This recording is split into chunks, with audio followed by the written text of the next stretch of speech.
ॐ सोमनाथाय नमः। ॐ मल्लिकार्जुनाय नमः। ॐ महाकालेश्वराय नमः। ॐ ओंकारेश्वराय नमः।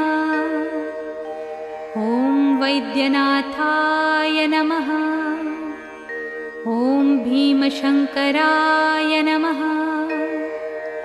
ॐ रामेश्वराय नमः। ॐ नागेश्वराय नमः। ॐ विश्वेश्वराय नमः। ॐ त्र्यंबकेश्वराय नमः। ॐ केदारेश्वराय नमः। ॐ भुस्मेश्वराय नमः।